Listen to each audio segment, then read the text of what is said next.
ndoto nyonso ezali ya kolobaloba te oyebi motema ya moto oza koyebisa ndoto te. Joseph aluka bitumba mpona kozanga kobomba ndoto ema atekamaki mpona venir à bomoi na ye. Et c'est pourquoi Dieu nous a mis à cœur de faire ces grands services. Et ça 21 jours de prière et de jeûne. Balibambi, l'homme de notre latinzote pour vous rappeler. Je veux bien, Dieu nous fait grâce, mais sauf que toza libandate, toza nakati ya musala la nzambe kaka. Na yebi kebele bazo zela biso côté wana ba yebela ki biso akoyembe la nzambe. Il a fallu que tozwa temps vraiment ya charge mosusu s'ajoutaki. Les lots, je pense que d'ici là fin de l'année tokoya lususu na banzembo asika. C'est singela ki pe to encadrer l'église malamu. Bitumba mosusu yanka pona kozanga kobomba sekele singana nuzambe alatisa yango nzoto e. Vraiment nazopesa bandeko na biso nyonso bazolanda biso partout na ville ya Kinshasa bazolanda biso partout na libanda mboka. C'est votre humble serviteur le pasteur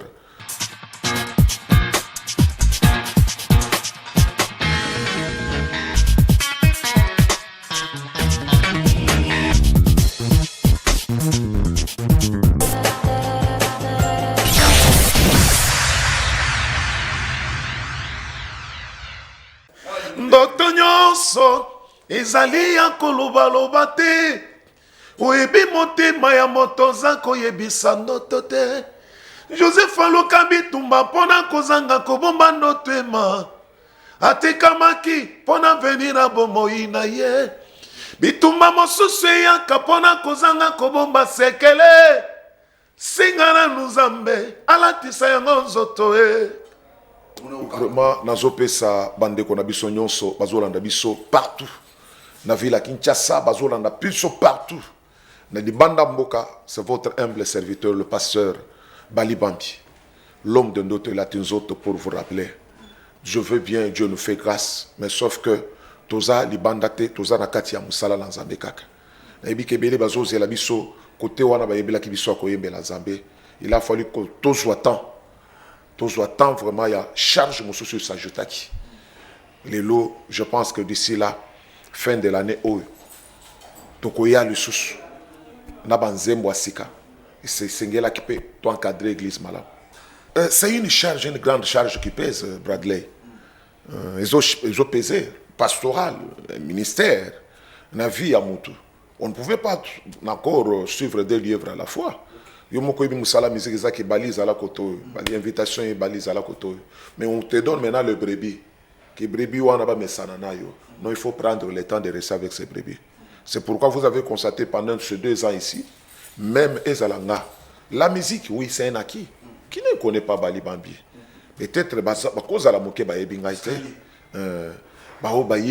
Déjà Moussala to sali to pamboli bango. Azaye belé le so ba côté na YouTube. Nous existons.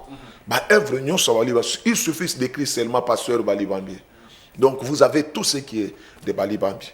Donc le lo Moussala to 8 ans, il y a kofanda nase koyoka nzambe.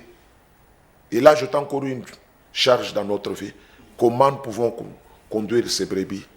Et ça va aujourd'hui parce que c'était l'appel du Seigneur. L'église ACK Brikin, c'est une grande église. Une église qui a la vie. Il y a du surnaturel. Les gens sont bénis. Et tout le monde qui vient avec leurs problèmes trouve des solutions. Parce que c'était l'appel de Dieu. 21 jours, c'est un grand service. Oyo ACK Brikin, qui est dirigé par le pasteur Balibambi, l'homme de notre Latinzoto. Donc, il a un grand service de fin de l'année.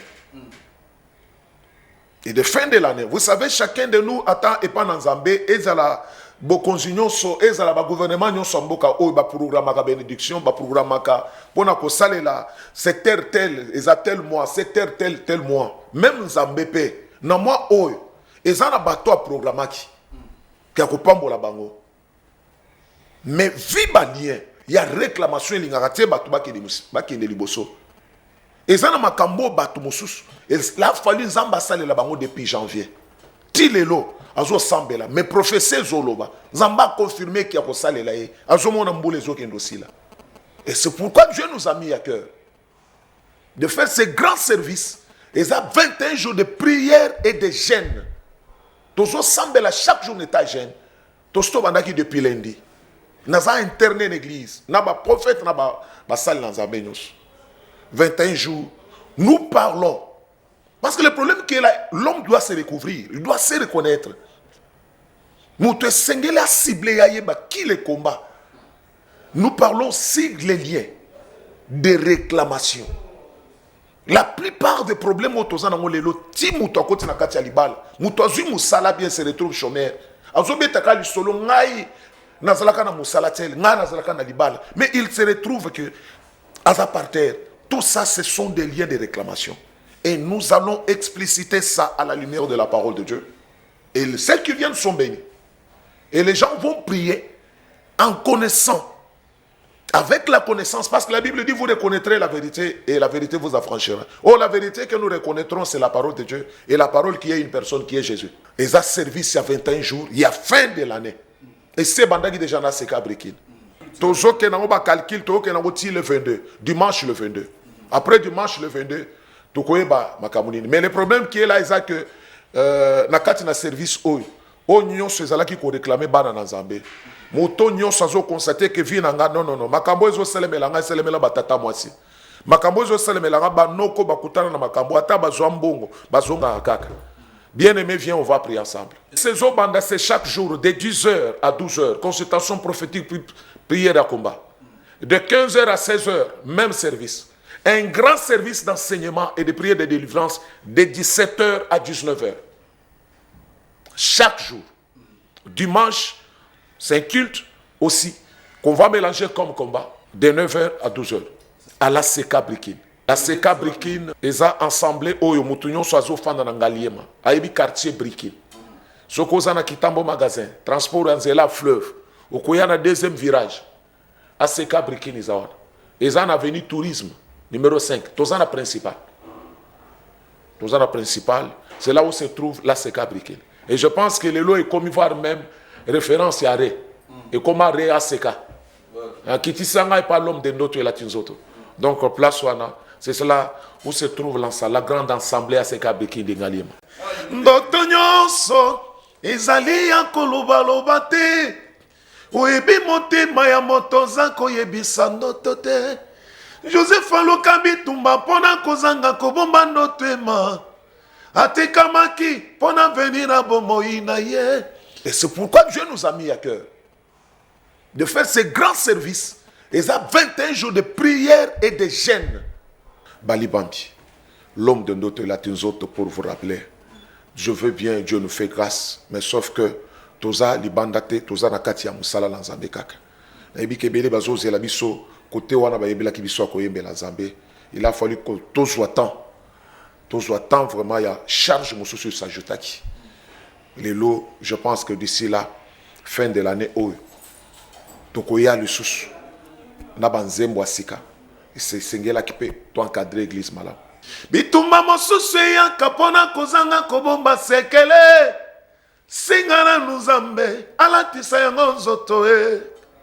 Vraiment, nazopesa bandeko na biso nyonso, bazolanda biso partout. Na ville Kinshasa, bazolanda biso partout. Nadi Banda Mboka, c'est votre humble serviteur, le pasteur